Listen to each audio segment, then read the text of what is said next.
Mutton kacchi খেতে আমার ভীষণ রকম ভালো লাগে, আর সেটা যদি হয় নিজের হাতে রান্না করা কাচ্চি তাহলে তো আর কথাই নেই। আসসালামু আলাইকুম, সবাইকে শানুস ডেইলি কিচেনের পক্ষ থেকে স্বাগতম। আশা করি সবাই খুব ভালো আছেন, সুস্থ আছেন। আর এই কাচ্চিটা আমি খুব সহজভাবে রান্না করার চেষ্টা করেছি। আশা করি আপনারা ফুল ভিডিওটা না টেনে দেখবেন। আর কাচ্চি বিরিয়ানি আমার বাসার সকলেই খুব পছন্দ করে, বিশেষ করে আমার তো ভীষণ ভালো লাগে। তাই আমি ঝটপটে কিভাবে কাচ্চি বিরিয়ানি রান্না করি সেটাই আজ আপনাদের সাথে শেয়ার করব। কাচ্চির মশলাটা আমি দেখিয়ে দিচ্ছি। এখানে আছে শাহি জিরা, লং, জয়ফল, জয়ত্রী, স্টার এসেন্স, সাদা ও কালো এলাচ, কাঠবাদাম, চীনাবাদাম, সব মশলাগুলো আমি বেটে নিয়েছি। এখন সব কিছু দেখিয়ে দিচ্ছি। প্রথমে আমি একটু জাফরান পানিতে ভিজিয়ে নিয়েছিলাম, সে পানিটাও নিয়েছি। এটা বেরেস্তা করা তেল, জিরা, ধনিয়া, গোলমরিচ গুঁড়া, জাফরান পানি, ঘি, তেজপাতা, শুকনো মরিচ গুঁড়া, চীনাবাদাম, কাঠবাদাম বাটা, কাচ্চির মশলাটা বাটা, আলু বকরা, কিশমিশ, টক দই, বেরেস্তা, খাসির মাংস হাফ কেজি আছে, রসুন বাটা, আদা বাটা, আলু ভাজা। আলুটা আগে আমি ভেজে নিয়েছি। এটা বাসমতি চাল, পানিতে ভিজে রেখেছিলাম সেইটা। এখন সব কিছু আমি রান্না করব।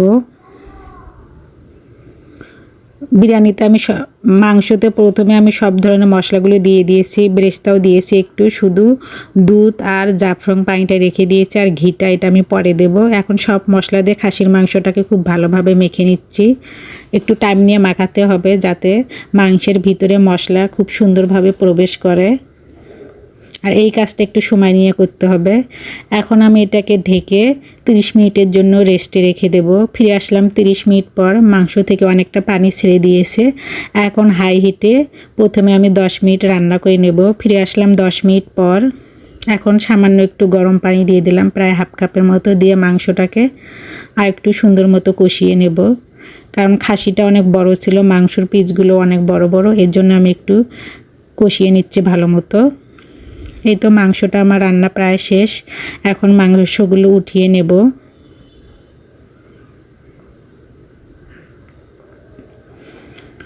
সবগুলো মাংস আমি এভাবে উঠিয়ে নেব। এই তো সব মাংস ওঠানো শেষ। দেখেন মাংসর কালারটা কতটা সুন্দর হয়েছে।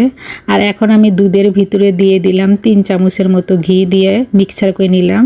অন্যদিকে বাসমতি চালটা আমি রান্না করে নেব, এর জন্য পানি ফুটিয়ে নিলাম। সেখানে এলাচ, দালচিনি, লং, শাহি জিরা, তেজপাতা, সামান্য একটু তেল দিয়ে দিলাম, পরিমাণ মতো লবণও দিয়ে দিয়েছি, দিয়ে রাইসটাকে খুব ভালোভাবে সিদ্ধ করে নেব। আর বাসমতি চালটা আমি আগের থেকে ধুয়ে 30 মিনিট ভিজিয়ে রেখেছিলাম, এতে ভাতটা অনেক লম্বা লম্বা হবে। আর এখন আমি কাচ্চিটা দমে বসাবো, এর জন্য প্রথম স্টেপে যাচ্ছি। প্রথমে আমি খাসির মাংসগুলো দিয়ে দিলাম,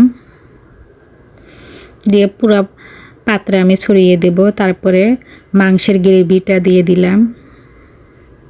এখন দিয়ে দেব বাসমতি চালের ভাত, দিয়ে সব কিছু ছড়িয়ে দেব।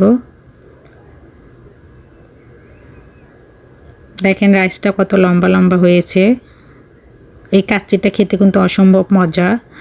আর এখন দিয়ে দিলাম কিছু আলু, ভিজে রাখা আলু, তারপরে দিয়ে দিচ্ছি কয়েকটা আলু বখরা। প্রথম স্টেপটা আমি এভাবে সাজিয়ে নেব। তারপরে দিয়ে দিলাম কিশমিশ।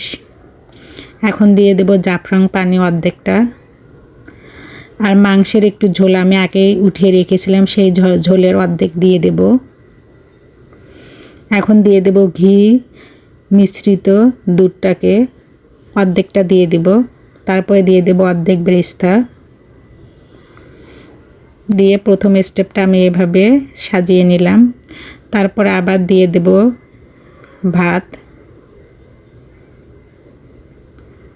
সবগুলো রাইস আমার দেওয়া হয়ে গিয়েছে।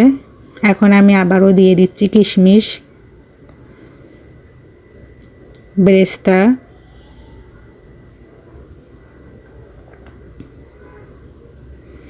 আর বাকি দুধটুকুও দিয়ে দিচ্ছি, আর অবশিষ্ট ঝোলটুকুও দিয়ে দিচ্ছি। এতে কাচ্চির কালারটা খুব সুন্দর আসবে। আর মাঝখান থেকে এভাবে ছিদ্র করে দিচ্ছি যাতে উপর থেকে বাষ্পটা বের হয়ে আসে। আর জাফরান পানিটাও দিয়ে ঢেকে দিলাম। এখন আমি পাত্রের মুখটা এইভাবে আটা দিয়ে বন্ধ করে দেব, যাতে কোনো হাওয়া বের হতে না পারে। এভাবে দমে প্রথমে আমি হাই হিটে 10 মিনিট রান্না করব, তারপর লো হিটে রান্না করব 30 মিনিট। টোটাল 40 মিনিট পর ফিরে আসলাম। উপর থেকেই দেখা যাচ্ছে কাচ্চির কালারটা মাশাআল্লাহ অনেক সুন্দর। আর ফ্লেভারটা যা আসতেছে, পুরো রান্নাঘর আমার ফ্লেভারে ভরে গিয়েছে। দেখেন কাচ্চিটা কতটা ঝরঝরে হয়েছে। এখন কাচ্চিটাকে আমি একটু কেটে দেখাচ্ছি। আর এই কাচ্চির একটা রাইসও ভেঙে যায়নি, সবগুলো রাইস অনেক ঝরঝরে ছিল এবং লম্বা লম্বা ছিল, আর সব কিছু সুন্দর মতো কুক হয়েছে। আর তল থেকে একটু লেগে বা পুড়ে যায়নি। দেখেন নিচ থেকে আপনারা দেখতে পাচ্ছেন একটু পুড়ে যায়নি। আর রাইসটাও পারফেক্ট সিদ্ধ হয়েছে এবং ঝরঝরে হয়েছে। খেতে অনেক মজা ছিল, সবাই তো খেয়ে অনেক প্রশংসা করেছে। নিজের হাতের বানানো কাচ্চি খেতে মজাই আলাদা। এখন আমি একটু পরিবেশন করে দেখাচ্ছি আপনাদেরকে। দেখেন কতটা সুন্দর ও লোভনীয় হয়েছে। সবাইকে আমার ভিডিওটা দেখার জন্য ধন্যবাদ। সবাই আমার পেজটাকে লাইক, কমেন্ট, শেয়ার ও ফলো দিয়ে রাখবেন। আমার ইউটিউব চ্যানেলটাকে সাবস্ক্রাইব করে রাখবেন। আর আমার এই কাচ্চি বিরিয়ানির রেসিপিটা আপনাদের কেমন লাগলো সেটা অবশ্যই কমেন্ট করে বলবেন। সবাইকে আমার ভিডিও দেখার জন্য ধন্যবাদ। আল্লাহ হাফেজ।